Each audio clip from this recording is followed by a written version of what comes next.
Hello, everyone. Welcome to the Center for Fiction. My name is Melanie McNair. I'm the Director of Public Programming here. For those of you who don't know us, we are the only literary nonprofit that focuses on the creation and enjoyment of fiction, but we love to say, and we do, celebrate storytelling in all its forms. How many of you are visiting us for the first time this evening? Okay, a few of you.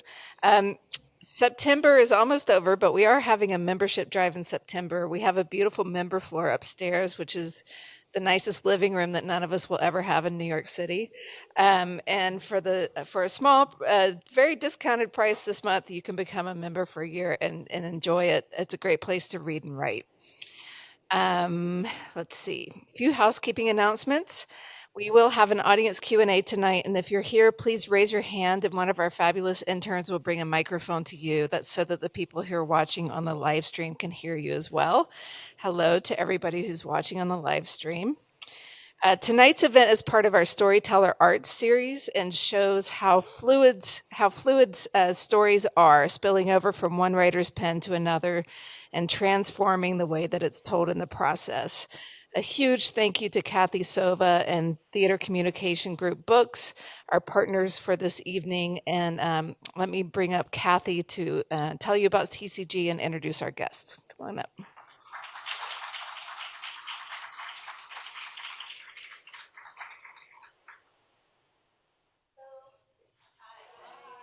Nice to see everybody in person. I'll try and be fast because I know we want to get to Lynn and Damon. But I want to thank Center for Fiction for hosting this event with us. We started having events with Center for Fiction in 2019 before the pandemic started. And we had two really great events. The first was with Jackie Sibley's Jury and Claudia Rankin. And then, sorry, I'm a little out of breath. I'm just going to take a second there. And then we had Brandon Jacobs Jenkins and Annie Baker. We had a series of events scheduled in 2020, but of course COVID hit. And we started coming back this year in 2022. Our first event was with Sarah Rule and Matthew Acoyne.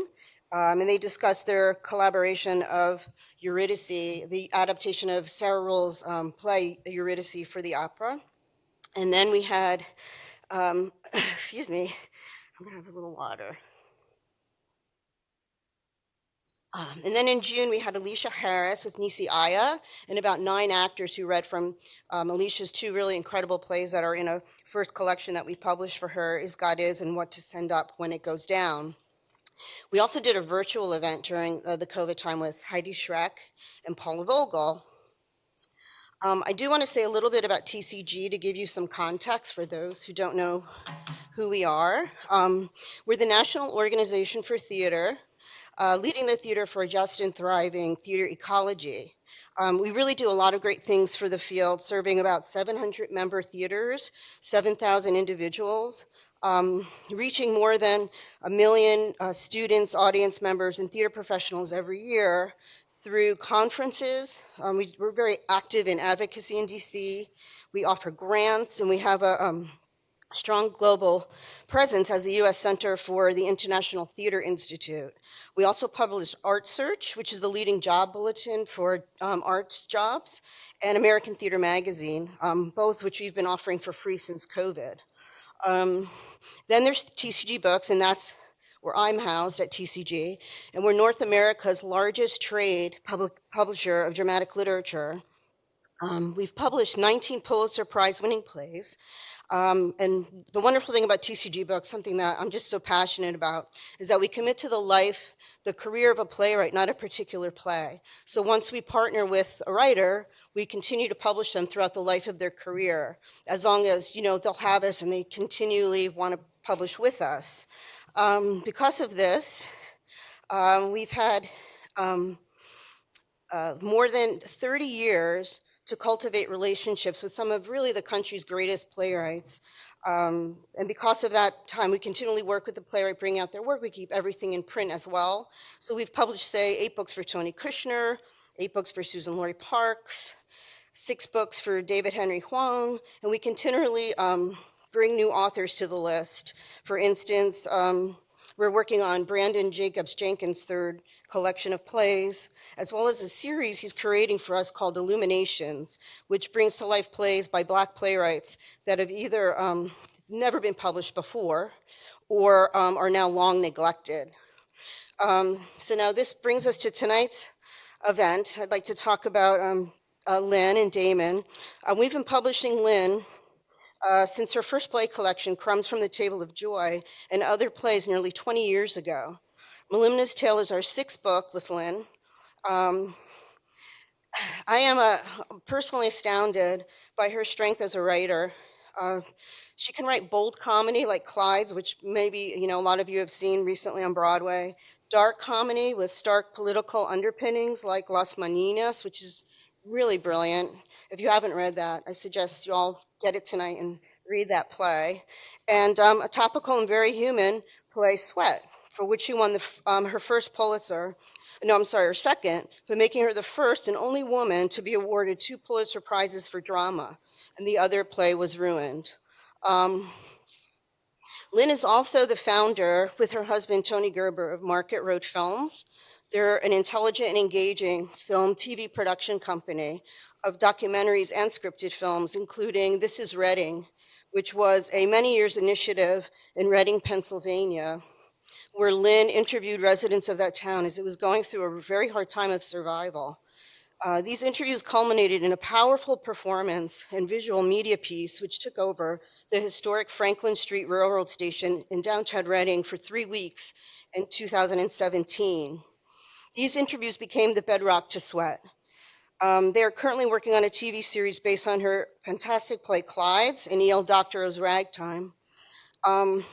Lynn's ever generosity of self and her desire to immerse herself into the singular lives of individuals, compounded with her compassion to understand and bring truthfully and respectfully to life entire communities, as with the people of Reading, but also the women of the Democratic Republic of the Congo, where she went to live with her director, Kate Wariski, when developing her play Ruined. These things make Lynn, I think, one of the great humanitarian artists of our time. As an antidote, I remember the Brooklyn Book Festival, which is coming up this Sunday. Last year, Lynn was teaching at Columbia, and she was working on MJ and Clyde's, but yet came to the Brooklyn Book Festival to sit at a table in the heat and sign books, for fans.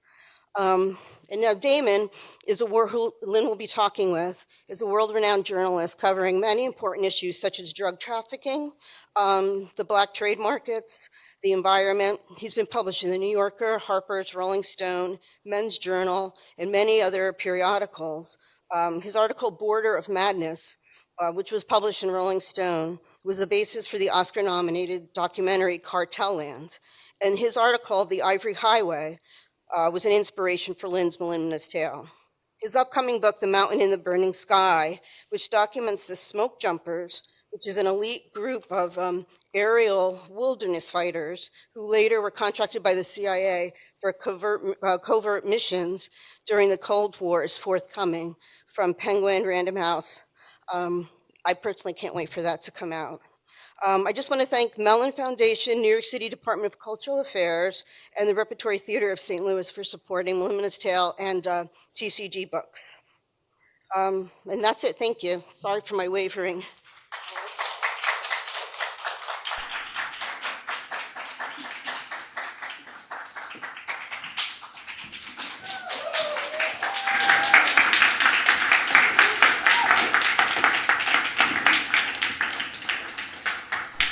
Hello, everyone. Really happy to be here. I wonder, are we going to show the clip from Malima's Tale, or should I just dive in? Show it. Okay, great. Even the night has ease on the wind.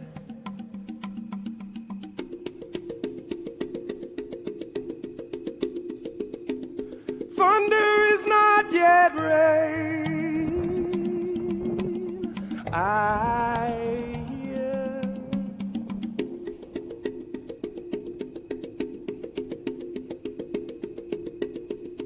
don't look where you fell, but where you slipped. No one tests the depth of the river with both feet.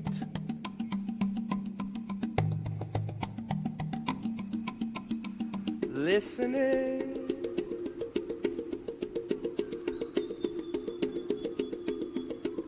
listening.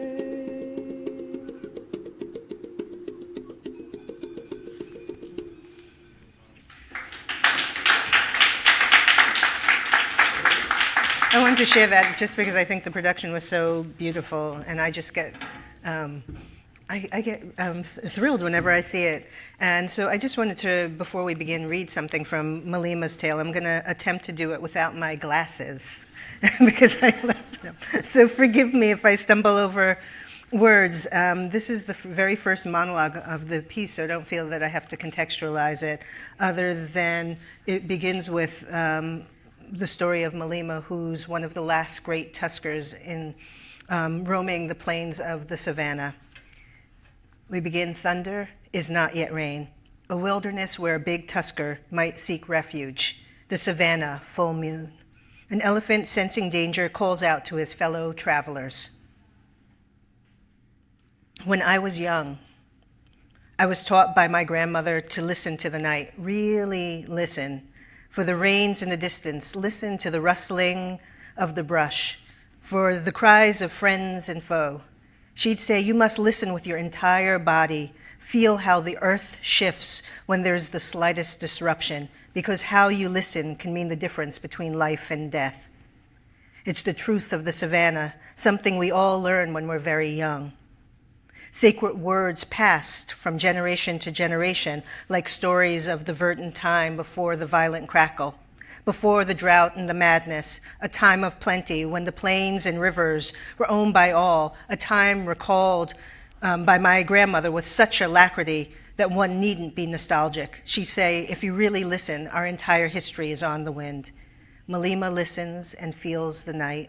With his entire body, his feet, his ears, he moves. Slowly, layers of sound of the savannah fill the space, the crickets, the orchestra of the wild animals, cowbells, whistles, and the faraway voices of the Maasai. Even now, I hear the remnants of the stories told by long heirs, the elder, who knew where he could find the sweetest trees or the cool, dark mud that was said to keep him ageless. When pushed, he'd tell of how once he roamed so far across the land that it took him 1 year to find his way back home through the thorny thicket. He returned with stories of rivers so wide they couldn't be crossed, trees so tall they did battle with the sky, and a sea of bobbing beasts and men. He walked across a world with no fences, no roads, no resistance. We listened, though no one here believes such a far-fetched tale. I can hear the remnants of laughter, happiness that comes with the rains and reunions around the watering holes. Each hole, a memory, a meeting, a sweet encounter, a fight, and a friendship. I hear my mother calling me handsome, but it was a warning that I'd come to understand as my tusks grew longer and more perfect than my brothers and sisters. I hear the first thunder that awakened me to fear, my first sneeze that accompanied the acrid stench of men. I hear the angry words exchanged before fighting Koko and Kenji Bianji. We fought until we grew so tired that only recourse was to become good friends. He made me laugh harder than any creature, even that gossipy egret who for a season clung to my back like a blemish. He listens with his entire body. Still now, I hear Koko wailing as his mother and sister died at the end of a poisoned spear, and anger became his guiding spirit. It took him a full year of wandering to calm himself. And I hear the song of beautiful Mumbi by the river, Mumbi, elegant and quiet. Brown liquid eyes, I chased her smell for a week before she succumbed to my charm. Mumbi, Mumbi, Mumbi. I was not prepared for the first time we rubbed bodies, touched and committed. If you're listening, I could tell you of all the wounds I endured for love. I would share memories of the children we've sired and seen grow. His body begins to contort with pain. He grows restless. Mumby, I'm sorry, so sorry that I haven't made myself known to you lately. I run more than I walk, and I can never catch my breath. They are watching me, watching always. I hear them all around me, and I run more than I walk. I know I stay away from you and the children because I am protecting you. My distance is my weapon. I'm a shadow warrior all around you, listening to the sounds of the night. I hear everything. I hear you. I hear you. He charges across the stage, a warrior, a battle cry. Ah! He collapses and writhes in pain, gets up and charges again, a battle cry. Ah! And then he dies.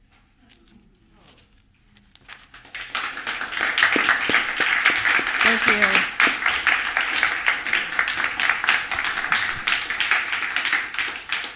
I'm so happy to be here with Damon. Malima's Tale really came about because I read his article, Ivory Highway, in Men's Journal, and I was just struck by sort of the complexity of the journey of the tusk of an elephant and how many people are complicit in the killing of elephants, from the people who slaughter the elephants to the people who sell them sell the tusks at market, to the people in China and the United States and Thailand who purchase them, not understanding the full complexity of the journey that tusk has taken. And so, Damon, I'm really curious about how you decided to take this journey to tell this particular story.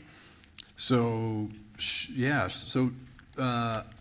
I got so I've been magazine writing. I got the story assignment in 2013, and I've been writing for about 4 years before that. And typically in the world of magazine writing, what happens is you're desperately pitching stories to editors, hoping that they will be interested enough to send you to wherever the story is taking place. This was one of those rare moments where the editor came to me and he said, "We really want to do a big story about ivory trafficking. We're willing to spend a fair amount of money on it," which is kind of a dream assignment for a reporter these days. It's kind of a time capsule of a story in that I don't know that magazines can even afford to send writers to do those kinds of really laborious, expensive, deeply researched stories. But so he came to me with that idea, and the general concept was, around 2013, we knew enough about ivory trafficking to know that a lot of little stories had been done. I think the Times had done a big feature. Everybody knew that the ivory was coming from southern Africa and in the east as well. And it was ending up in China, and sometimes it was coming through Vietnam or Thailand and these transshipment points, but nobody really knew how. And the price of ivory was it was becoming so expensive and the profits were so tremendous that you had all these different actors involved, from Al-Shabaab to Joseph Kony's LRA, if you remember them, and Sudanese Janjaweed, just a really volatile mix of people. And then over on the Asia side, it was a lot murkier. It was a lot more of a black box about who was involved, how they were doing it, whether there were kingpins. And so my editor was like, "Go figure that out." And I was like, "Okay, great. Sounds like an interesting assignment." So I went. I spent, I think, about 3 weeks in Cameroon, 4 weeks almost, which was really interesting because nobody had really reported that much. Just as a factual reference point, there are two kinds of elephants. There are smaller forest elephants and larger savanna elephants. And much of the press attention had been on the larger savanna elephants and much less on their forest counterparts. And I just am interested in places that are less well-trod ground, and Cameroon is not typically covered in the media very much. And so I went there, spent about 3 weeks, and then went to China and spent about 3 weeks there, and then crossed the border into Vietnam and spent a total of 24 hours in Vietnam before hurrying back across the border. And then I wrote the article, and it came out, and then I am also really curious about the origin story, about sort of how it came into your life. Well, it's interesting how it came to me. It really began as a conversation that I had with director Catherine Bigelow, who was just up in arms about the poaching of elephants. And when she had come to me, it felt like it was the end game. There were so many elephants that were being killed per year that if it continued at that rate, by 2050, elephants would be extinct on the face of the earth. And she felt like if we don't act now, we won't have any elephants. And so we sat down and we tried to figure out, how do we tell a story that's visceral, that connects with people? She's like, I don't think it's a movie. I really think that it's something that has to be brought into a space, a communal space where people can actually experience a Malima. And one of the challenges I had is like, how do you bring an elephant on stage that isn't a puppet?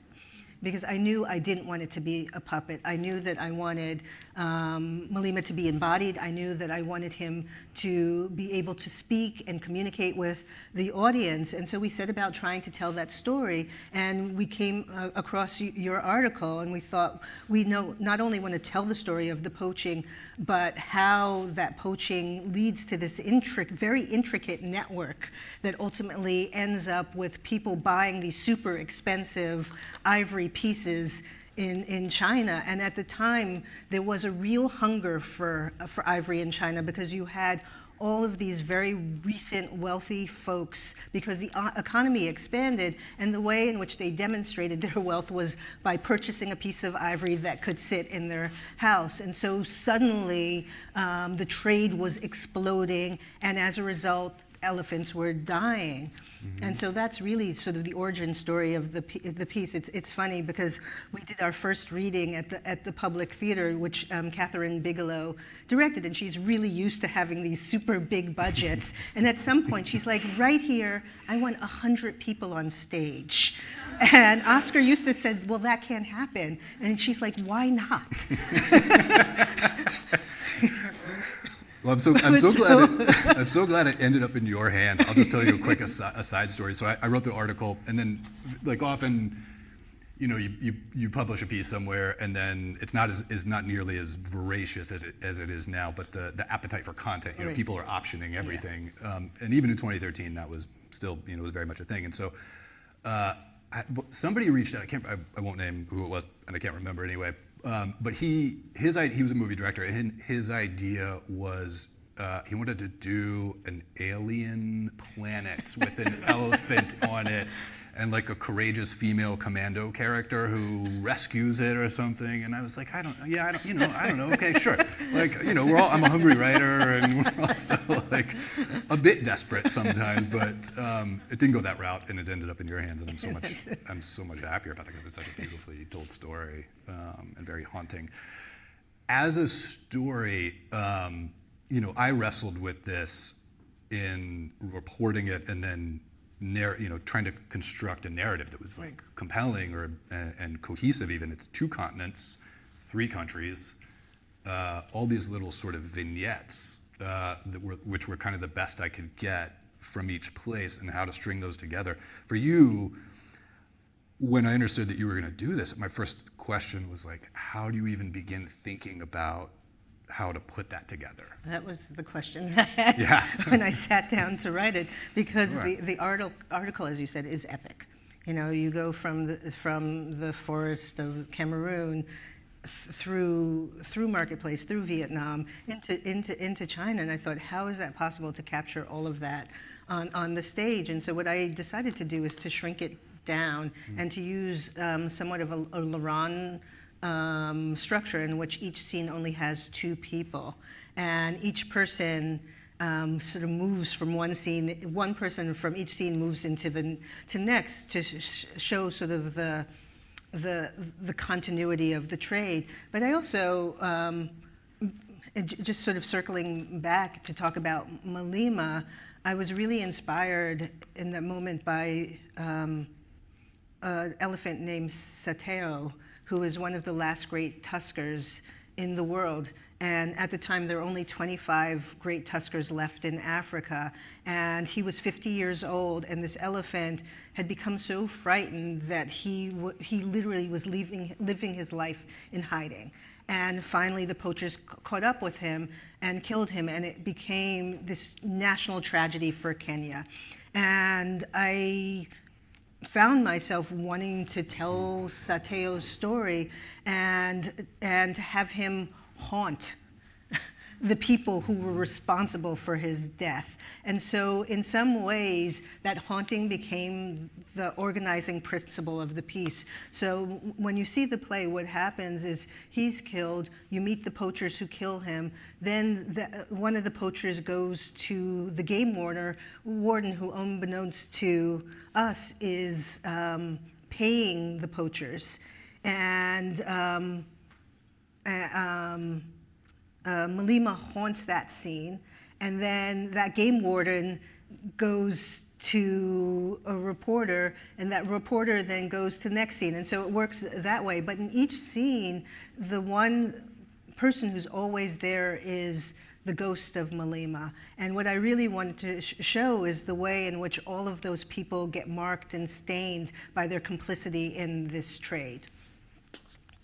The white paint. The white paint. Very, so, yeah, yeah, it's very haunting. Which we found, it's interesting. We decided to build this play unlike any other play that I had ever done before. Usually, the way a play is structured is that I write it, the director reads it, we get designers who design it, and then we invite the actors into the room to rehearse it. But we thought, what if we build a play in which everyone is present from the start to the finish, so that it feels like this beautiful, cohesive tone poem, as opposed to a piece of theater which is built individually, then comes together very quickly in 3 weeks. And the production, as a result, felt very fluid and beautiful, and really sort of the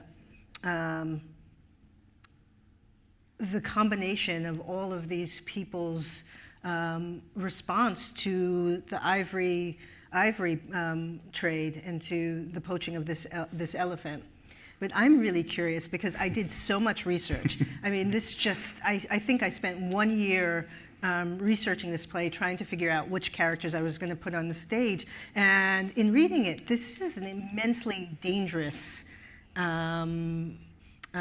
trade. And I'm wondering how you went about first meeting the poachers and the people in the trade, and then how you went about convincing them to talk to you. Yeah. So I know my mom is watching this Zoom, so I just want to make clear I'm never cavalier about the risks, and it wasn't. It wasn't. I guess there's one factor. As an American journalist, for better or for worse, you can count on some degree of a kind of a bubble of privilege and protection in most places in the world. It's not true everywhere, Syria, Afghanistan, parts of Mexico, but most of the time I think you can rely on that to some extent. The other thing is, like you, I tried to do a lot of front end research. Like if it were a documentary, a lot of pre-production. And so I talked to a lot of NGO workers who had been in the field. I talked to some magazine writers who had done some other pieces around the subject area. But then you never really can know until you actually get on the ground and go to a place like, how risky, how dangerous is this going to be? And so on one hand, the next thing you do is you hire a fixer. And I want to shout out to all the fixers who are kind of a crucial piece of magazine writing. It's the person that you hire when you get on the ground to get you in and out of places, to sometimes be a translator, to help you understand the world that you're trying to inhabit. And I had a wonderful, fantastic fixer. I think they should get like a byline credit at the bottom of magazine articles. Like the Times does. It's like additional reporting by. And so Francis was his name. And so I trusted him enough to move me around and help me move around different places. I didn't think it was going to be terribly dangerous. I thought in a couple situations, like the worst case scenario might be we might get roughed up a little bit. Maybe we get our equipment taken or something like that. Asia was a little bit of a different story, and that we can talk about that also. But I think if you're careful. So the other thing I would say too, we have a euphemism or a shorthand way that we describe like criminal syndicates or cartels. And they're not monolithic. And my experience as a general rule is that, the lower down you get on the chain, the more the more you see people who are either forced or compelled by economic situations to do a certain job, and if you can, I think, approach people with humility and respect and a bit of agnosticism about what they're doing, a lot of people, it sounds trite, but people will talk to you.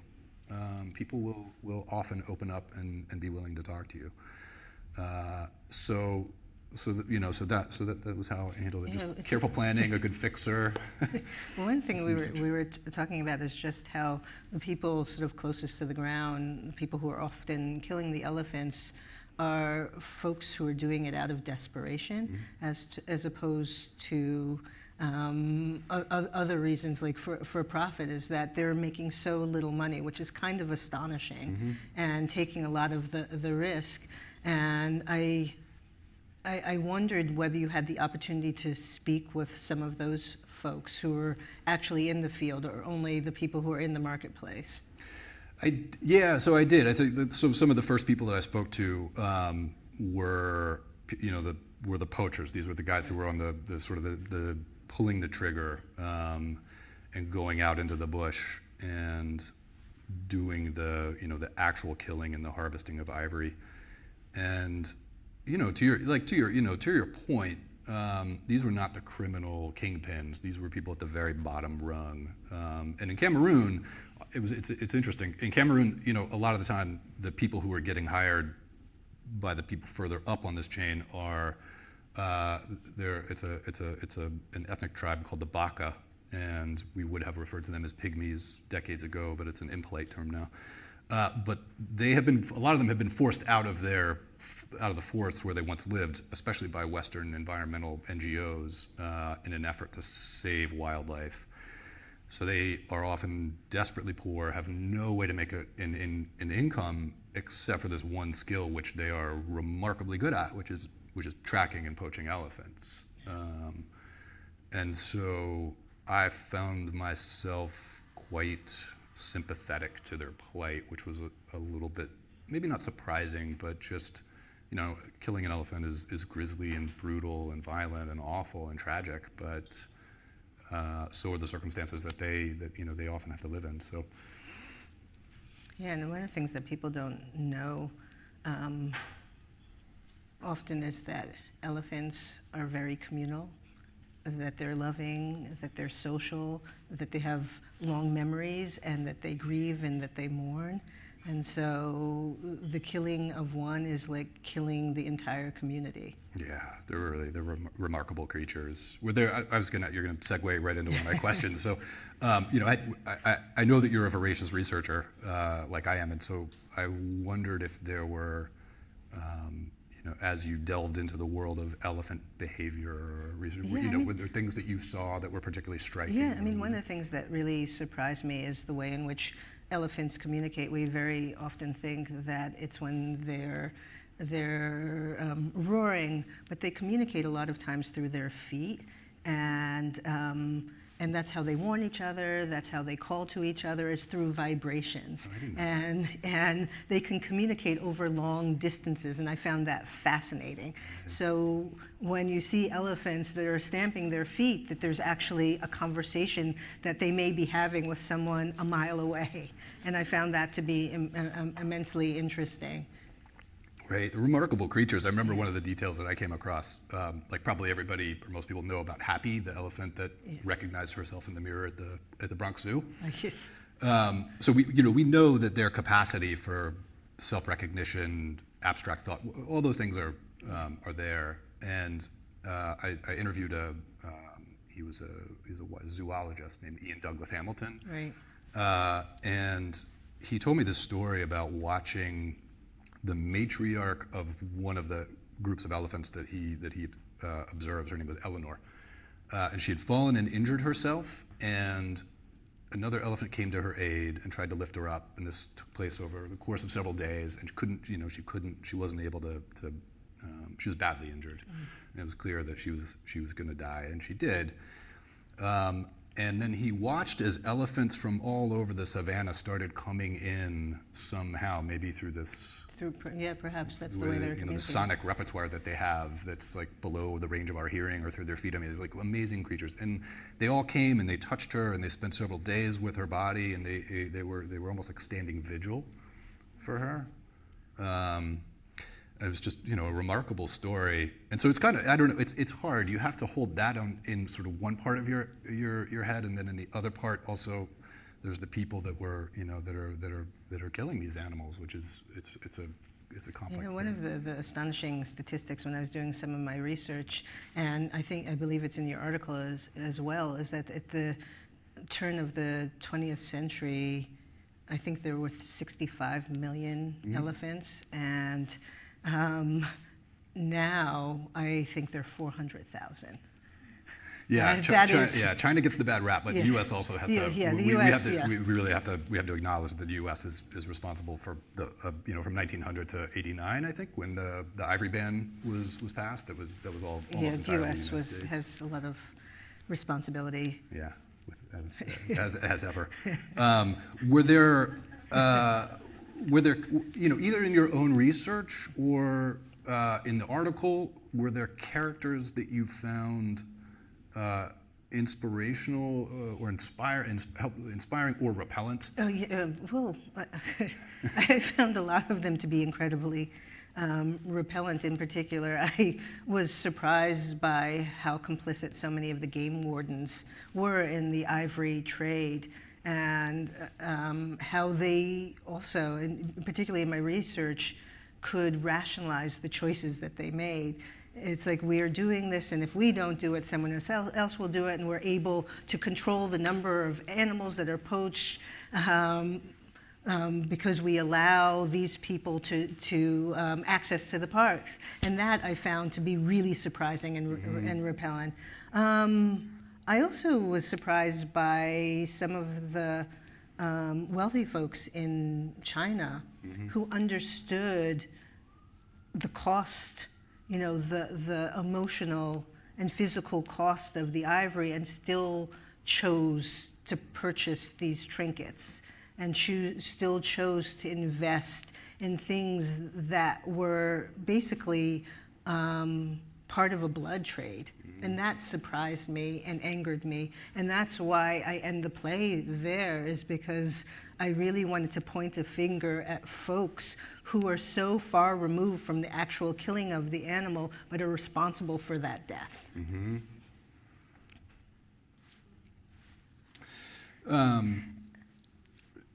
Yeah, that part was...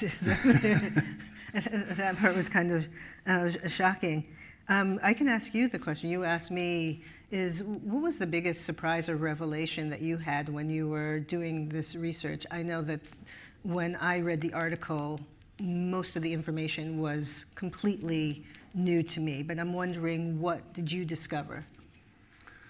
I think there were two things. One, so in the original concept of the article, I actually wanted to go out. I wanted to see an elephant. I didn't want to go on a safari, but I wanted to actually go out with someone.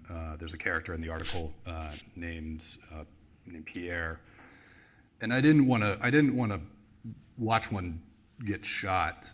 I didn't think that was necessary for the story. I didn't honestly know if I could stomach it. I have a pretty hearty stomach, but I didn't know if I could sit through that.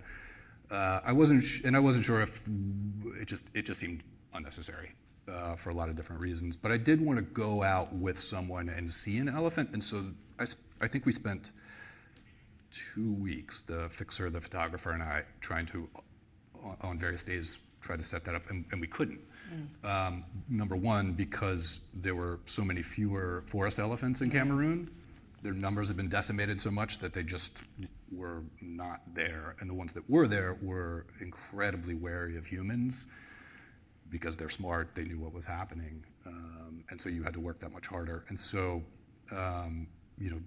it's an article about ivory trafficking and poaching, but you don't actually ever see the elephant. Sort of the inverse of the play.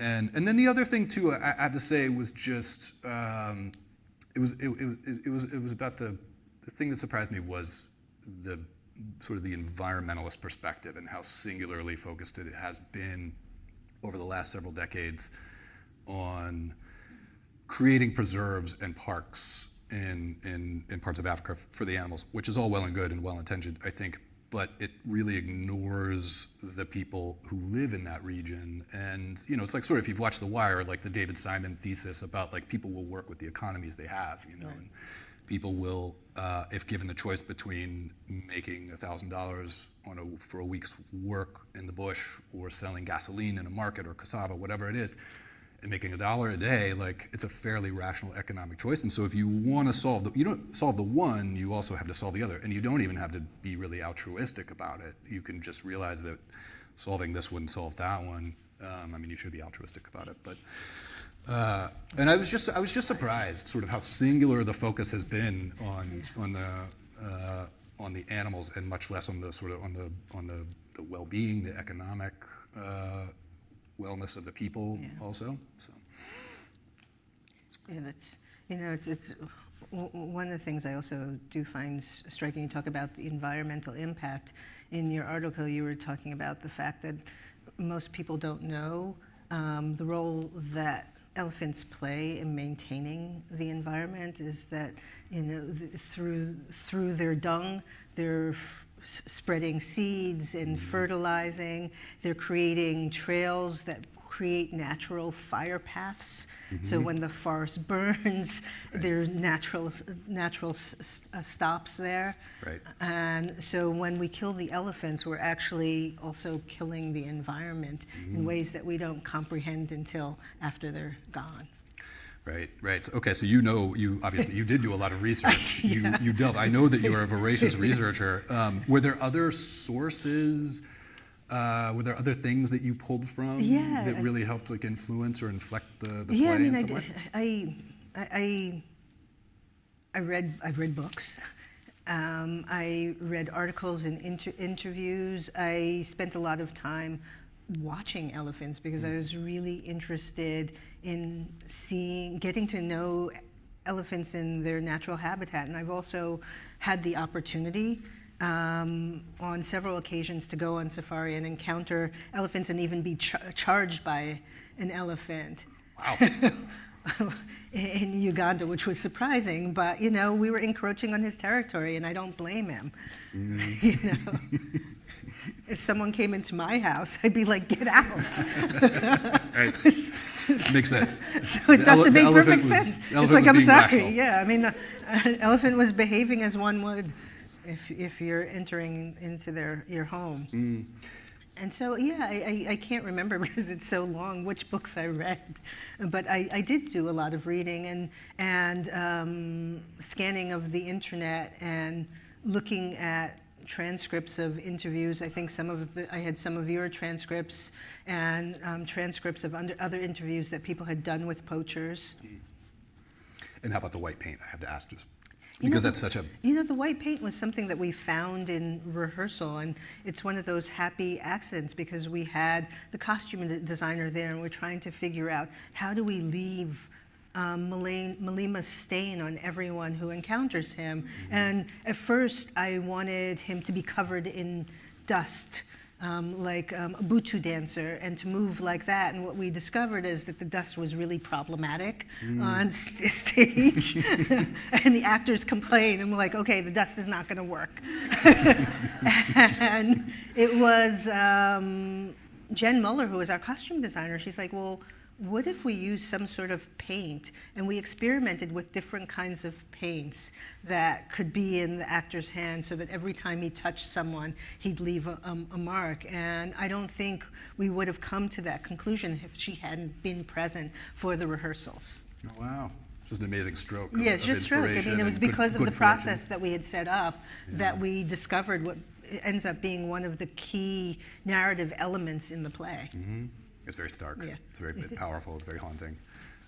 This goes to I think my next question, which is, to me at least, the play is a tragedy. Just watching this big tusker fall and the sadness and the tragedy of that. But then it's also maybe, again, to me, something of a parable about human virtue. and people trying to varying degrees to be virtuous in a very complicated environment governed by complicated forces. Was that? Oh, that's interesting. I didn't think of virtue when I was maybe writing the play. It was not just part of, I was thinking much more of indicting folks for participating in the ivory trade and showing how easily you can become complicit even if you're not aware that you are doing that. Right. And so, yeah, I wasn't thinking about virtue. No, it was just me. Yeah. Okay. But I think should we open it up to questions? Do people have questions? About that time. I have a question. Hi. Hi. Wait, just comes right off of what you were. Oh, okay. Oh, okay. Great. Good. This is good. So, it's not on, and I'm just gonna put it down. I can hear you. Oh, for the live stream. For live stream. Yeah. Okay. So anyway, okay. Okay.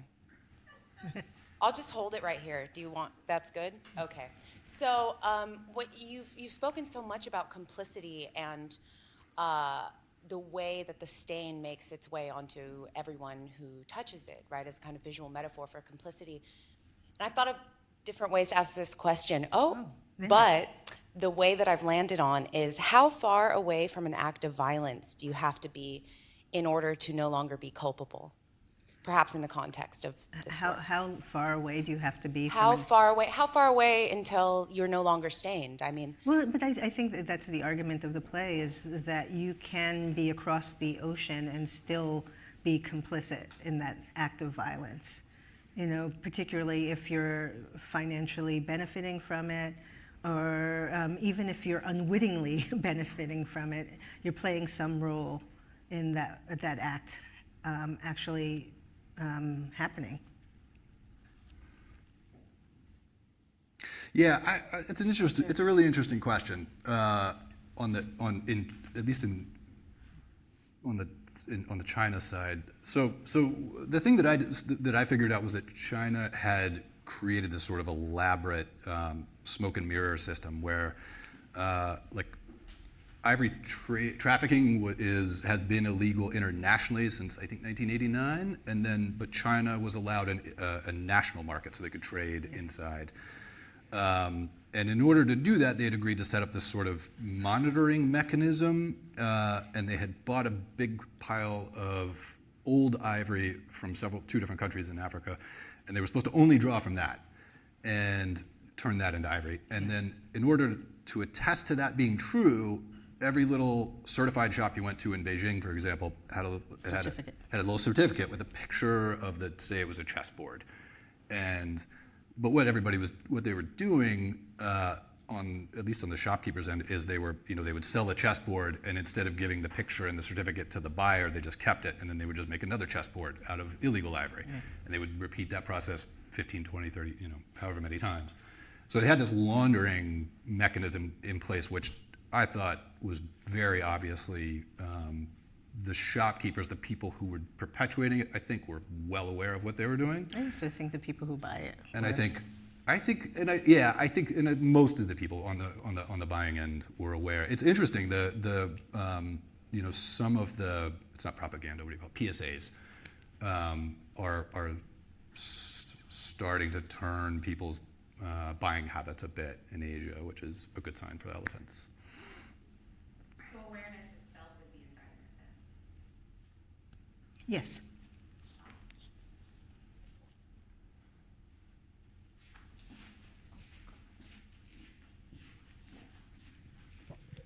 Hi, I wonder if when you were on your travels and meeting people involved in the trade and poachers, did you see a sense of guilt or remorse for what they were doing at all? And secondly, it's so powerful, a play like this. I believe that art has the power to change the world because it's so emotionally connected. Is there a way to kind of track the effect that it has on the world and on the people that are involved in this trade for both the play and the article? You wanna take the first? My experience was that sort of the lower down people were on the trafficking chain, so the people that were pulling the trigger, not with exception, but they were often the people who had the most direct awareness and sense of, I mentioned the baka earlier. I think they felt an acute sense of, I don't know if guilt would be the word they would use, but something like, guilt for doing what they were doing. But then the further you went up the chain, I would say the much more attenuated that sense of guilt got. And that's also sort of, in parallel with the profits that people were making, right? And so I remember there's a guy named Justin I met. He was sort of a middleman. He was hiring the baka, they were doing the shooting, and then he would take the ivory, and then he would move it on to the port in Cameroon, to the bigger buyers. And he was absolutely remorseless about what he was doing. He was like the consummate middleman who just doing my job, basically. And he was sort of like the embodiment of just soulless capitalism. And so, talk about like kind of repellent characters, for me, it was him. Yeah, and to answer your question, I think that the hope and the intent of the play is that it would have impact. It's really hard for me to tell what the ripple effect is, other than I know that the play continues to get done and it's being done internationally. And the dream would be for the play to be done in China, in Thailand, and the places in which ivory is still sold. Thank you.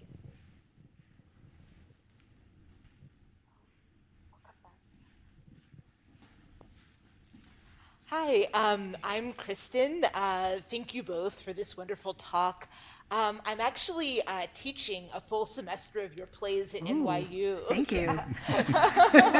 We just read Las Meninas today. Oh, But please oh, stop fun. by if you're free. But I was wondering, my students are connecting a lot of the dots between your plays and connecting these social justice themes to each other.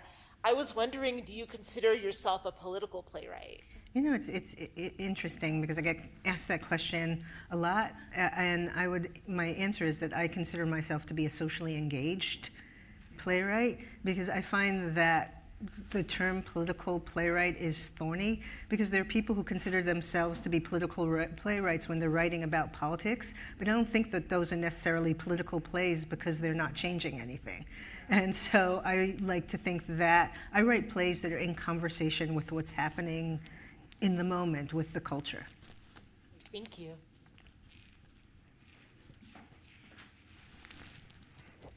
Hi, Lynn. Hi. I'm curious about the creative process a little bit between the two of you. I mean, I'm not a playwright, but I'll read articles in the newspaper, magazines, and I go, oh my God, that's so rich to create a story. So when you all connected over this material, did you then have a relationship that developed, or was it really that No. you read this article? I read the article. And then that was kind of it, and now you're coming back Yeah, together. this is kind of the first time we've This is the actually first had a time chance to we've- actually like chat. We're So this having our is- first conversation. You're seeing it in the moment. Yeah, I see. Okay, thank you. And in some ways, I find it easier often not to speak to the person who's originated the source material, because I get fearful. It's like, what if I'm not doing it justice? That's interesting. What like if they don't like it? And so this way, there's some built-in distance. Yeah, so you don't have another like a voice in your I head. don't have 'cause the other I feel- voice. yeah. It I just don't- goes to I show you just feel that no like- matter what our level of accomplishment, fear never leaves us. That's true. Yeah, I mean, fear is potent and powerful. Will we get to see it again here in New York? Please. My agent is here. If you can ask him. You can see it in London.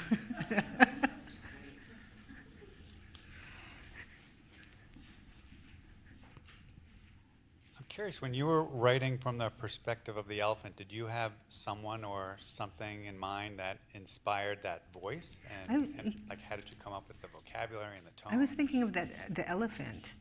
I was thinking of what Sateo would be thinking when he was hiding and roaming, I was thinking about what his relationships were and who his friends were and what his last words would be. And I thought his last words would be about what he loved, his family. And so that's what inspired me.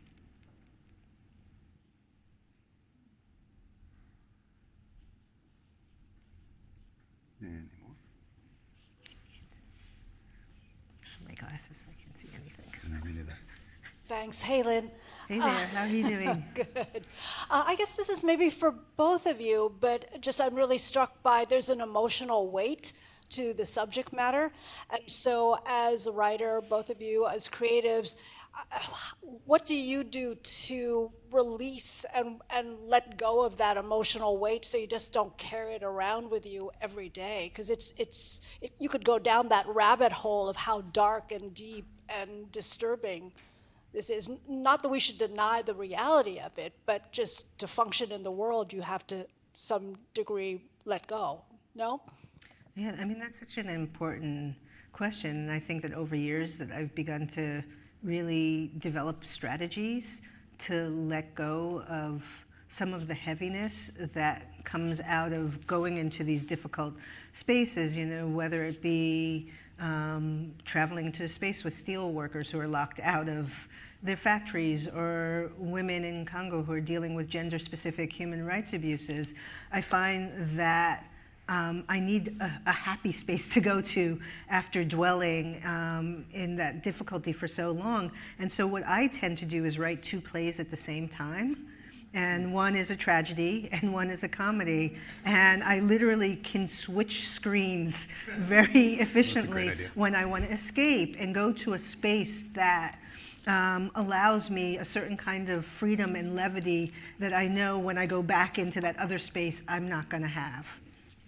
And also, once the play is translated to the stage, it's really important for me that we figure out how to take care of the performers who are embodying some of these very, very traumatic situations. Like, for instance, after Ruined, we'd circle up at the end of the play and everyone would hold hands and say, "I love you." And it was really important for the men to be able to say to the women who they're abusing throughout the play that they love them, and not to carry that anger and that hate and that trauma out of the theater. We're going to do one more question from our in-person audience, and then we're going to do 2 from our virtual audience. Hello. Whose idea was it to include actors and creative team from the beginning of the process, and how do you think it served your work for this play in particular? It was my idea, and and I've been really interested. You know, I'm all about figuring out ways to disrupt some of the hierarchical ways in which theater is being made, which don't necessarily feel organic to a lot of projects. And I wanted as an experiment. It's like, what if everyone in the room has equal voice? What if the designers come in and feel like they can take equal ownership over the piece?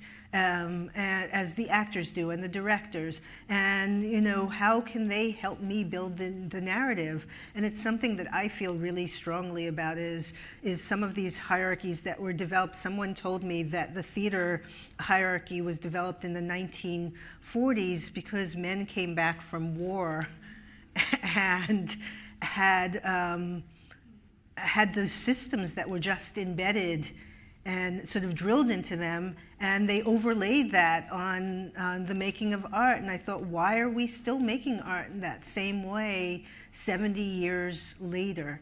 And so I asked the Public Theater and I asked the director, it's like, how would you feel if we were able to have everyone present from the beginning of the process to the very end?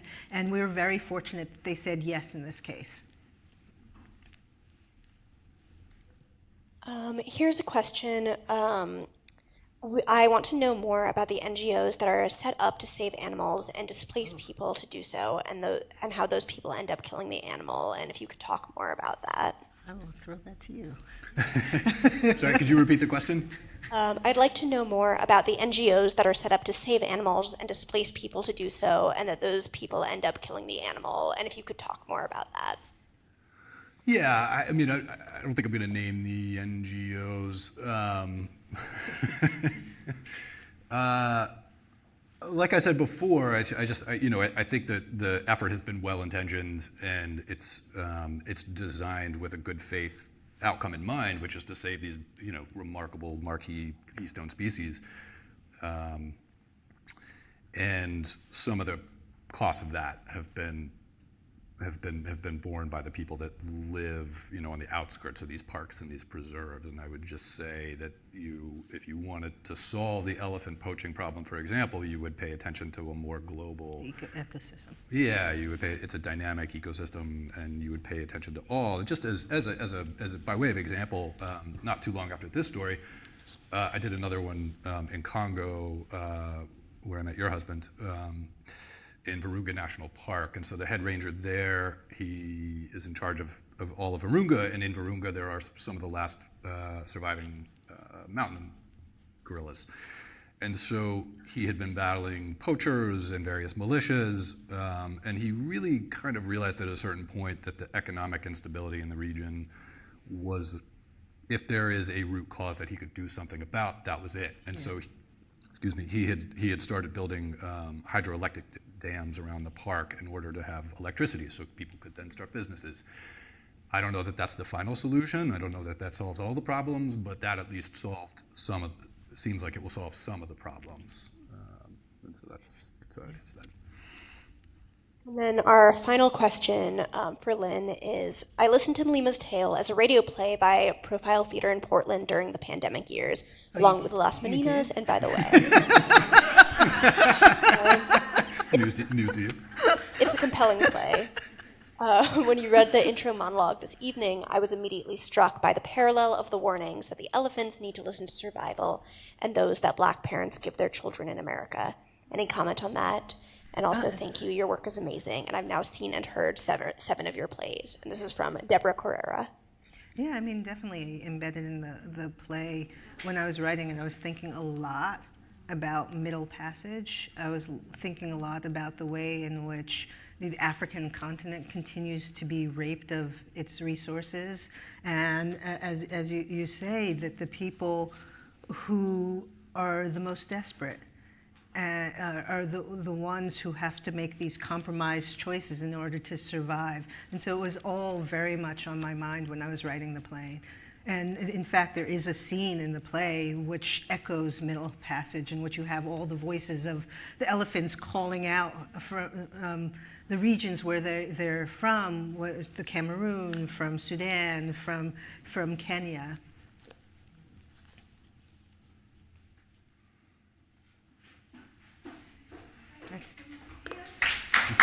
Thank you. Thank you. Thank you. Thank you. So the night is not over. The bar is still open and the bookstore is open to buy books.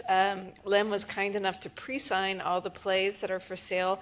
But please feel free to get it personalized and chat. And so let's go out and mingle with each other.